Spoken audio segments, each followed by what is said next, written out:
Bonjour et bienvenue dans Histoire pour les grandes personnes. Je suis Rebecca et je suis ravie de vous retrouver pour ce 19e épisode.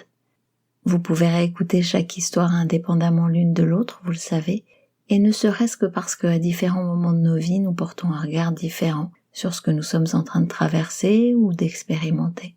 Aujourd'hui, on va partir à la rencontre d'un auteur que vous connaissez peut-être, qui s'appelle Jacques Salomé, qui a beaucoup travaillé sur le concept des soins relationnels. Et quand il parle des soins relationnels, finalement, il parle de l'ensemble des gestes, des paroles, des attitudes ou des propositions réalistes et symboliques qu'on peut proposer à quelqu'un qui est dans une forme de difficulté. Il explique que, au cours de son parcours professionnel, il a fait pas mal de découvertes et que la première, c'était que dans toute relation, finalement, oser se dire, nommer ses sensations ou son vécu, ses émotions ou son désir, aller au-delà du silence des mots pour dépasser la violence des mots, MAUX, était un formidable outil pour progresser.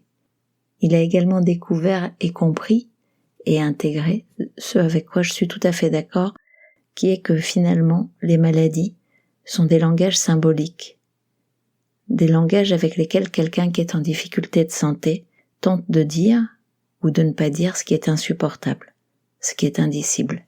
Enfin, la troisième découverte qu'il met en avant dans son livre « Compte à guérir, compte à grandir » est que finalement, nous serions bien inspirés d'intégrer qu'au-delà de nos 5 sens les plus habituellement utilisés, nous avons, chacun d'entre nous, 5 sens encore plus merveilleux et plus rarement utilisés.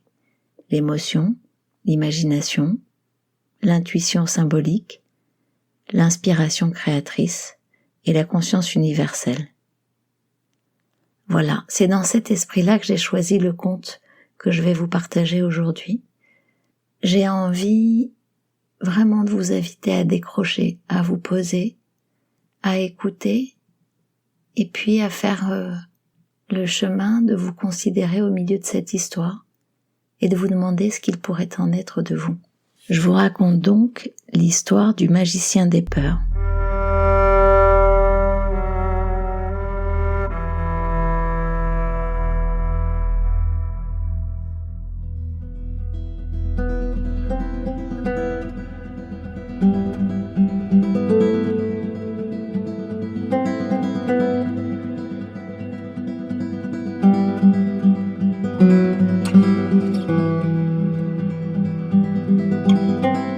Il était une seule fois, dans un des pays de notre monde, un homme que tous appelaient le magicien des peurs.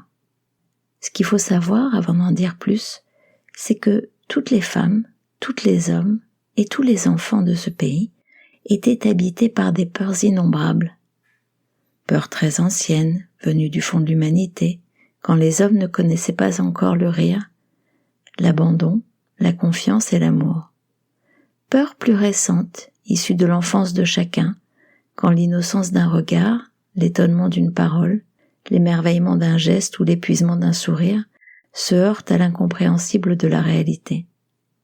Ce qui est sûr, c'est que chacun, dès qu'il entendait parler du magicien des peurs, n'hésitait pas à entreprendre un long voyage pour le rencontrer, espérant ainsi pouvoir faire disparaître et supprimer les peurs qu'il ou elle portait dans son corps, dans sa tête, ou qui simplement accompagnaient sa vie.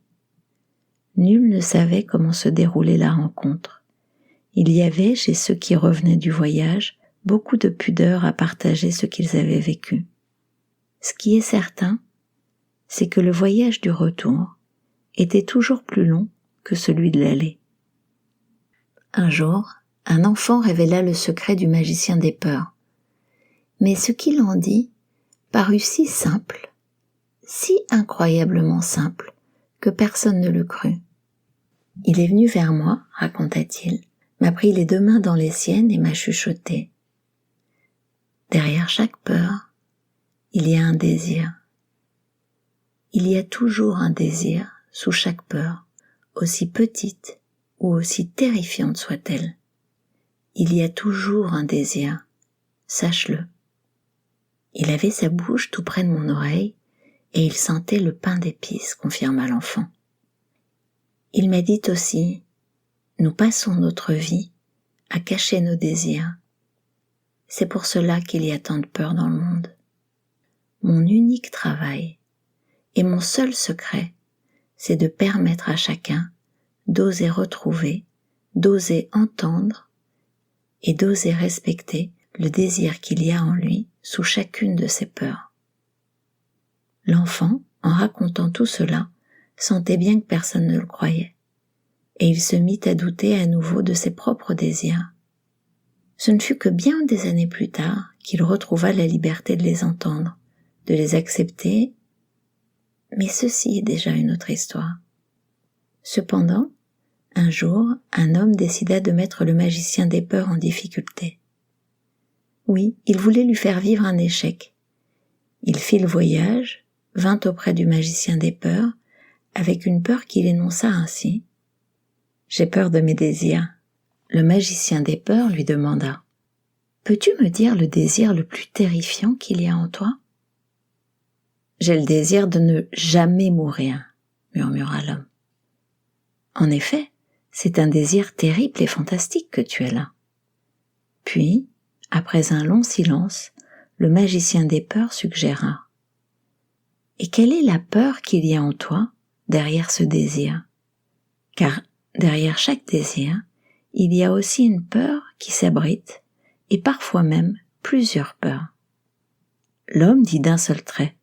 « J'ai peur de ne pas avoir le temps de vivre toute ma vie. » Et quel est le désir de cette peur ? Je voudrais vivre chaque instant de ma vie de la façon la plus intense, la plus vivante, la plus joyeuse, sans rien gaspiller. Voilà donc ton désir le plus redoutable, murmura le magicien des peurs. Je vous le répète, je voudrais vivre chaque instant de ma vie de la façon la plus intense, la plus vivante, la plus joyeuse, sans rien gaspiller.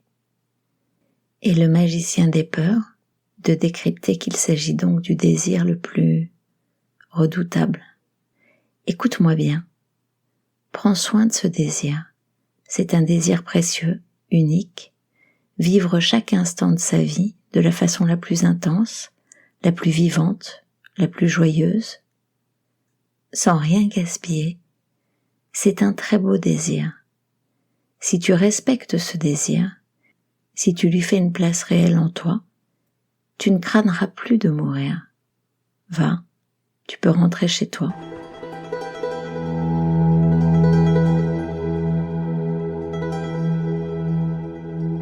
Alors Jacques Salomé continue. Il est clair de sa pensée ce que vous pourriez peut-être vous dire, à savoir que nous pourrions chacun devenir le magicien de nos peurs. Et lui répond que oui, c'est possible si chacun de nous s'emploie à découvrir le désir qu'il y a en lui, sous chacune de ses peurs. Il y a toutefois une condition, celle d'accepter que tous nos désirs ne soient pas comblés, que nous devons apprendre la différence entre un désir et sa réalisation, et d'accepter finalement que tous les désirs ne puissent se réaliser, même si on le désire, seulement certains, et sans savoir à l'avance lequel sera seulement entendu, lequel sera comblé, lequel sera rejeté, ou agrandi jusqu'au rire des étoiles. Je ne sais pas s'il existe un grand secret de la vie comme il l'évoque. Pour lui, c'est là le grand secret de la vie. Parce que pour lui, il y a des désirs qui ont besoin de rester à l'état de désir pour s'accomplir pleinement. Je ne sais pas ce que cela vous évoque, mais j'ai vraiment envie de vous inviter, après l'écoute de ce podcast, à prendre 5 minutes et à faire l'exercice dans les deux sens. Finalement, de quoi j'aurais très très envie, pour lequel je ne passe pas à l'action. Et quelle pourrait être la peur derrière ce désir ? Et ensuite, de quoi ai-je si peur qui finalement pourrait cacher un désir. Voilà, je vous remercie de m'avoir écouté. Je vous invite à liker, à commenter. Vous pouvez le faire sur Google Podcast et Apple Podcast. Et à vous abonner. Et je vous dis à bientôt dans Histoire pour les grandes personnes. Merci, au revoir.